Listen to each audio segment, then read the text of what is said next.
Good morning students. जैसा कि कल हमने बीए थर्ड ईयर के पेपर फर्स्ट में कल हमने अध्ययन किया था मुद्रा का वर्गीकरण। आज भी हम मुद्रा के वर्गीकरण का ही अध्ययन करेंगे, लेकिन कल हमने मुद्रा के वर्गीकरण को जैसा कि विभिन्न अर्थशास्त्रियों के अनुसार 3 दृष्टिकोणों में विभाजित किया जाता है, उसमें से हमने 2 दृष्टिकोणों का अध्ययन किया था, वास्तविक मुद्रा तथा हिसाबी मुद्रा तथा विधिग्राह मुद्रा तथा ऐच्छिक मुद्रा। आज हम अध्ययन करेंगे धात्विक मुद्रा तथा कागजी मुद्रा का। अब सबसे पहले हम ये देखेंगे कि धात्विक मुद्रा क्या है। अब जैसा कि धात्विक मुद्रा है, धात्विक मुद्रा को भी कितने भागों में विभाजित किया गया है?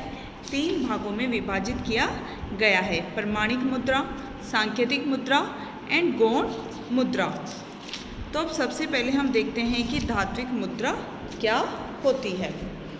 जैसा कि धात्विक मुद्रा जो किसी न किसी धातु से बनी होती है, जैसा कि इसके नाम से ही मालूम चल रहा है, जैसे सोना, चांदी, तांबा, पीतल, जस्ता या एल्यूमिनियम। जैसे प्राचीन काल में सोने चांदी वगैरह के सिक्के चलते थे, तो वो किस प्रकार की मुद्रा थी? धात्विक मुद्रा थी। तो धात्विक मुद्रा को भी 3 भागों में विभाजित किया गया है। इसमें से फर्स्ट है प्रमाणिक मुद्रा। प्रमाणिक मुद्रा देश की क्या होती है? प्रधान मुद्रा होती है, जिसमें शुद्ध धात्विक मात्रा विधान द्वारा इस प्रकार से निर्धारित होती है कि इसका आंतरिक मूल्य किसके बराबर होता है? बाह्य मूल्य के बराबर होता है। तो जो प्रमाणिक मुद्रा होती है उसका आंतरिक मूल्य और बाह्य मूल्य दोनों क्या होते हैं?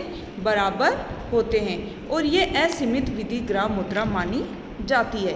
तो जो प्रमाणिक या फिर मानक मुद्रा है उसकी कुछ विशेषताएं, जैसे ये देश की क्या होती है? प्रधान मुद्रा होती है। साथ ही ये किसकी बनी होती है? स्वर्ण या रजत की होती है। थर्ड है इसका आंतरिक मूल्य और बाह्य मूल्य क्या होता है? बराबर होता है।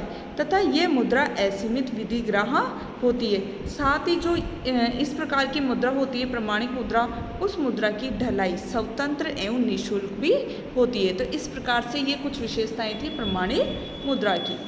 नेक्स्ट है सांकेतिक मुद्रा। जब देश के अपर्याप्त धात्विक कोशों के कारण ऐसी मुद्राओं का प्रचलन होता है जिनका आंतरिक मूल्य अंकित मूल्य से कम होता है तथा देश में गौण मुद्रा के समान चलती है, तो उसे क्या कहते हैं? सांकेतिक मुद्रा कहा जाता है। अब सांकेतिक मुद्रा की क्या विशेषताएं हैं? जैसे ये क्या है? देश में गौण मुद्रा का कार्य करती है और इसका आंतरिक मूल्य क्या होता है? बाह्य मूल्य से कम होता है। साथ ही ये मुद्रा सीमित विधिग्राह होती है, जबकि प्रमाणिक मुद्रा क्या थी? असीमित विधिग्राह होती है। साथ ही इसका प्रयोग मानक मुद्रा के सहायक के रूप में छोटी मुद्राओं के रूप में होता है और इसकी ढलाई भी स्वतंत्र नहीं होती। किसकी? सांकेतिक मुद्रा की।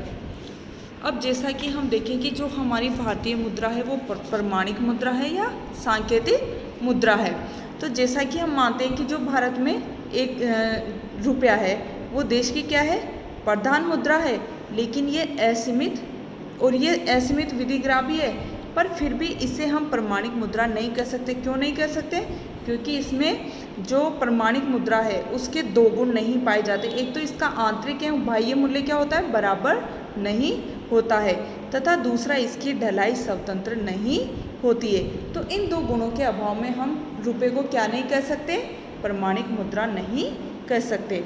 साथ ही अगर हम देखें कि क्या ये सांकेतिक मुद्रा है, तो ये सांकेतिक मुद्रा है, तो इसे हम सांकेतिक मुद्रा भी नहीं कह सकते। क्यों नहीं कह सकते? क्योंकि ये देश की प्रधान मुद्रा और असीमित विधिग्राह है, जबकि ये सांकेतिक में ये मुद्रा में ये दोनों गुण ही नहीं होते हैं। इसीलिए हम देखते हैं कि भारतीय मुद्रा में कुछ गुण तो प्रमाणिक मुद्रा के हैं और कुछ सांकेतिक मुद्रा के होते हैं। इसीलिए भारतीय मुद्रा रुपये को क्या कहते हैं?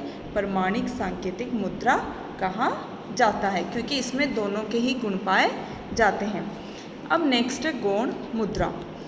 धात्विक मुद्रा सहायक मुद्रा के रूप में भी हो सकती है, जो कि छोटे छोटे फुटकर भुगतानों के निपटारे में सहायक होती है। ये सभी सिक्के गौण मुद्रा होते हैं, जैसे जो भी सिक्के होते हैं वो सभी। क्योंकि सिक्के क्या होते हैं, बहुत ही हल्की धातु तथा अल्प मूल्य के होते हैं। साथ ही इनका ढलाई किस में होता है, सरकार के नियंत्रण में होती है। ये सीमित विधिग्राह होते हैं और ये अत्यंत ही छोटे मोटे लेन देनों के भुगतानों में इनका प्रयोग किया जाता है। जैसे 1 रुपये, 1, 2, 3 या फिर 5, 10, 20 या 25 पैसे के सिक्के किस प्रकार की मुद्रा है, गौण मुद्रा है।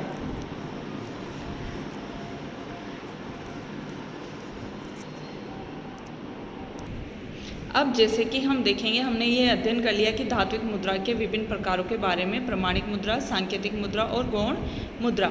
अब हम देखेंगे धात्विक मुद्रा के क्या गुण हैं और उसके क्या दोष होते हैं। उससे पहले हम अध्ययन करेंगे कागजी मुद्रा का। अब जैसे कि कागजी मुद्रा को कितने भागों में विभाजित किया गया है, 4 भागों में विभाजित किया गया है। प्रतिनिधि पत्र मुद्रा, परिवर्तनशील पत्र मुद्रा, अपरिवर्तनशील पत्र मुद्रा और प्रादिष्ट पत्र मुद्रा। अब हम सबसे पहले देखते हैं प्रतिनिधि पत्र मुद्रा। अब ये प्रतिनिधि पत्र मुद्रा क्या है, वह पत्र मुद्रा जिसके निर्गमन के पीछे 100% सोना या चांदी रक्षित कोष में रखा जाता है, तो ऐसी मुद्रा को प्रतिनिधि पत्र मुद्रा कहा जाता है। जिसे ये स्वर्ण एवं रजत कोषों का प्रतिनिधित्व करता है तथा सरकार उन्हें स्वर्ण या रजत में बदलने का उत्तरदायित्व लेती है। अब प्रतिनिधि पत्र मुद्रा की कुछ विशेषताएं होती है, जैसे मुद्रा के अंकित मूल्य का 100% सोना चांदी कोष में रहता है। मुद्रा निर्गमन अधिकारी इस मुद्रा को स्वर्ण या रजत में बदलने का उत्तरदायित्व लेते हैं। तो ये होती है प्रतिनिधि पत्र मुद्रा। नेक्स्ट है परिवर्तनशील पत्र मुद्रा। ये वह पत्र मुद्रा है जिसको मुद्रा निर्गमन अधिकारी मांग पर स्वर्ण या रजत अथवा देश की प्रधान मुद्रा में परिवर्तन करने की गारंटी करता है। इस प्रकार पत्र मुद्रा निर्गमन के पीछे 100% स्वर्ण या रजत कोष नहीं रखा जाता है, बल्कि बैंकिंग आधार पर कुछ प्रतिशत कोष रखे जाते हैं। इस प्रकार की मुद्रा की भी कुछ विशेषताएं होती है, जैसे पत्र मुद्रा के पीछे निश्चित सीमा तक स्वर्ण या रजत कोष रखे जाते हैं। स्वर्ण एवं रजत कोषों की मात्रा प्राय निर्गमित मुद्रा के मुकाबले बहुत कम होती है। सरकार या निर्गमन अधिकारी कागजी मुद्रा रजत या स्वर्ण अथवा देश की प्रचलित मुद्रा में परिवर्तन की गारंटी करता है तथा इस प्रकार की पत्र मुद्रा का प्रचलन जनता में विश्वास पर निर्भर करता है। किसका? परिवर्तनशील पत्र मुद्रा का। नेक्स्ट है अपरिवर्तनशील पत्र मुद्रा। जैसे बढ़ती हुई मुद्रा मांग तथा बहुमूल्य धातुओं की सीमित पूर्ति के कारण परिवर्तनशील पत्र मुद्रा अतीत की क्या रह गई है, केवल कोरी कल्पना रह गई है। आधुनिक युग में किस प्रकार की मुद्रा होनी चाहिए, जैसे सस्ती, लोचदार एवं प्रगतिशील। तो आजकल जनता का विश्वास मुद्रा के पीछे रखे जाने वाले कोषों की मात्रा पर ही नहीं, बल्कि सरकारी नीतियों की उपयुक्तता पर भी निर्भर करता है। इसलिए वह पत्र मुद्रा जिसके बदले में सरकार या नोट निर्गमन अधिकारी ने सिक्के अथवा बहुमूल्य धातु देने की कोई गारंटी नहीं की और न वह कानूनन ऐसा करने को बाध्य है, तो ऐसी पत्र मुद्रा क्या कहलाती है? अपरिवर्तनशील पत्र मुद्रा कहलाती है। ऐसी प्रचलन मुद्रा का प्रचलन केवल सरकार की साख पर निर्भर होता है। अब इसकी भी कुछ विशेषताएं, जैसे इस प्रकार की मुद्रा निर्गमन के पीछे कोई धात्विक कोष नहीं रखा जाता। सरकार ऐसी मुद्रा को धातु या अन्य किसी प्रकार की मुद्रा में बदलने की गारंटी नहीं करती और पहले ये मुद्रा संकट काल में सीमित मात्रा में जारी की जाती थी, लेकिन आधुनिक युग में विश्व के सभी राष्ट्रों ने पत्र मुद्रा की इस प्रणाली का सहारा ले लिया है। किस प्रकार की का? अपरिवर्तनशील पत्र मुद्रा का। नेक्स्ट है प्रादिष्ट पत्र मुद्रा। अब ये क्या होती है, जैसे मान लो किसी देश में युद्ध, राजनीतिक अथवा आर्थिक संकट के समय सरकार अपने व्यय में अप्रत्याशित वृद्धि के कारण बिना किसी धात्विक कोष के पत्र मुद्रा का निर्गमन कर व्यय का भार उठाती है, तो ऐसी मुद्रा को क्या कहा जाता है? प्रादिष्ट मुद्रा कहा जाता है, जो कि प्राय संकट काल में ही प्रचलित होती है और इसके पीछे किसी प्रकार की सरकारी प्रतिभूतियों के अतिरिक्त कोई भी धात्विक कोष नहीं रखे जाते हैं। और यह मुद्रा कैसी होती है? परिवर्तनशील होती है। साथ ही यह मुद्रा मात्रा में प्राय क्या होती है? सीमित होती है। तो इस प्रकार की मुद्रा की क्या विशेषता होती है? कि ये पर्याप्त लोचदा होती है, क्योंकि किसी भी प्रकार के कोशों की इसमें आवश्यकता नहीं होती। तो ये थे कागजी मुद्रा के प्रकार। अब हम देखेंगे, जो हमने आज अध्ययन किया है धात्विक मुद्रा और कागजी मुद्रा का, तो हम देखते हैं कि धात्विक मुद्रा के और कागजी मुद्रा के क्या गुण हैं और क्या दोष है। तो हम सबसे पहले देखेंगे धातु मुद्रा के गुण। इसमें फर्स्ट है जन विश्वास। जैसे धातु मुद्रा में प्राय मुद्रा का आंतरिक मूल्य उसके अंकित मूल्य के बराबर होता है, इसीलिए जनता में मुद्रा के प्रति पूर्ण विश्वास बना रहता है। जबकि कागजी मुद्रा में क्या होता है, इसका कोई भी आंतरिक मूल्य नहीं रहता। नेक्स्ट है मूल्य स्थायित्व। धातु मुद्रा के मूल्यों में उतार चढ़ाव जल्दी जल्दी तथा बहुत अधिक नहीं होते, क्योंकि धातुओं की पूर्ति एवं मूल्यों में सापेक्षिक स्थायित्व रहता है। नेक्स्ट है मुद्रा प्रसार का कोई व्यय नहीं रहता है, क्योंकि धातुओं की पूर्ति बढ़ाए बिना मुद्रा प्रसार संभव नहीं होता है, इसीलिए मुद्रास्फीति का भय भी नहीं रहता है। नेक्स्ट है धातुओं को मुद्रा के लिए बार बार प्रयोग किया जा सकता है। जब पुराने सिक्के क्या होते हैं, घिस जाते हैं या फिर ख़राब हो जाते हैं, तो उन्हें हम किस में ढाल सकते हैं, नए सिक्कों में ढाल सकते हैं। नेक्स्ट है अविनाशिता। धातु मुद्रा वर्षा, गर्मी, जल, अग्नि या समय कारण न तो जलती है, न गलती है और न ही और घिसती भी क्या है, ये धीरे धीरे घिसती है। जबकि कागजी मुद्रा क्या होती है, शीघ्र नाशवान होती है।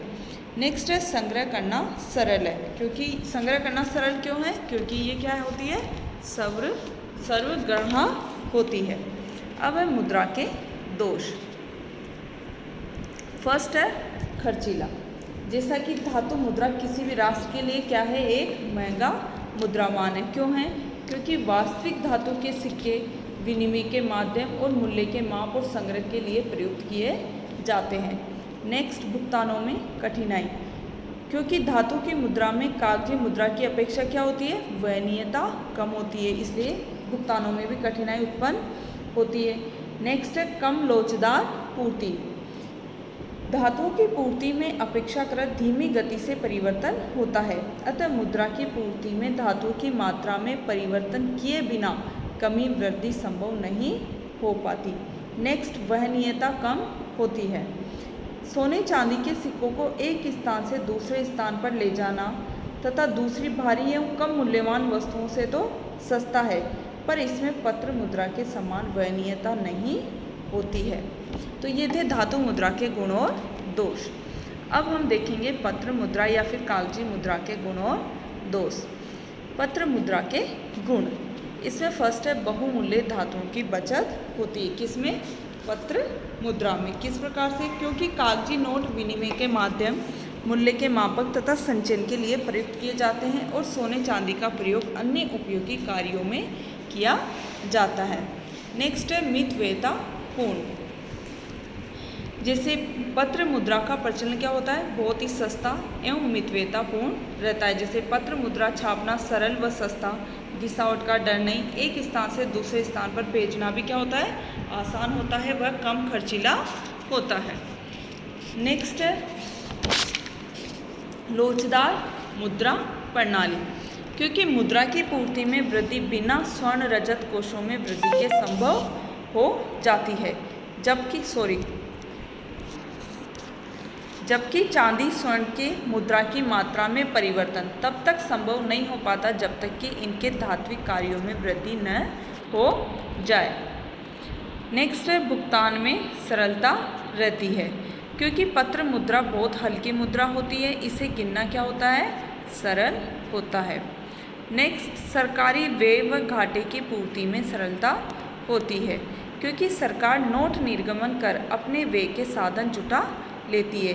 तो जिससे आर्थिक विकास या फिर संकट का सामना करने में पत्र मुद्रा का प्रयोग सरकार के लिए वरदान सिद्ध होता है। नेक्स्ट है बैंक व्यवस्था का आधार स्तंभ क्या है, पत्र मुद्रा है, क्योंकि पत्र मुद्रा पे ही बैंकिंग व्यवस्था टिकी हुई है। अब है पत्र मुद्रा के दोष। फर्स्ट है अत्यधिक मुद्रा प्रसार का भय बना रहता है, क्योंकि पत्र मुद्रा निर्गमन के लिए धात्विक कोषों की आवश्यकता नहीं पड़ती, केवल मात्र कागज की पूर्ति में वृद्धि ही पर्याप्त होती है, इसीलिए मुद्रा प्रसार का भय भी बना रहता है। किसमें? पत्र मुद्रा में। नेक्स्ट है चलन क्षेत्र सीमित होता है, जिसे पत्र मुद्रा का प्रचलन केवल उसी देश की सीमाओं में होता है और विदेशों में इसे स्वीकार नहीं किया जाता है। इस कारण अंतर्राष्ट्रीय भुगतान में संकट का सामना करना पड़ता है। नेक्स्ट है पत्र मुद्रा नाशवान होती है, क्योंकि कागज के नोट जल्दी गल जाते हैं, फट जाते हैं या जलने आदि का भय सदा बना रहता है। नेक्स्ट है सरकारी फिजूल खर्ची को प्रोत्साहन मिलता है, क्योंकि सरकार अपने व्यय की पूर्ति आवश्यकता अनुसार नोट छाप कर लेती है, इसीलिए इससे फिजूल खर्ची को बढ़ावा मिलता है और मुद्रास्फीति का भी जन्म होता है। नेक्स्ट है पत्र मुद्रा के कारण मूल्यों में भारी उतार चढ़ाव होते रहते हैं, क्योंकि मुद्रा की पूर्ति में आसानी से परिवर्तन किया जा सकता है। नेक्स्ट है सट्टा प्रवृत्तियों को प्रोत्साहन। जैसा कि पूंजीवादी अर्थव्यवस्थाओं में पत्र मुद्रा के कारण व्यापार चक्रों की उत्पत्ति होती है और इससे सट्टा प्रवृत्तियों को प्रोत्साहन मिलता है। नेक्स्ट है जनता का विश्वास कम होता है, क्योंकि पत्र मुद्रा का कोई आंतरिक मूल्य नहीं होता है और परिवर्तनशीलता का प्राय अभाव होता है, इसीलिए पत्र मुद्रा में जनता का विश्वास कम होता है। तो ये थे पत्र मुद्रा के गुण और दोष। Thank you.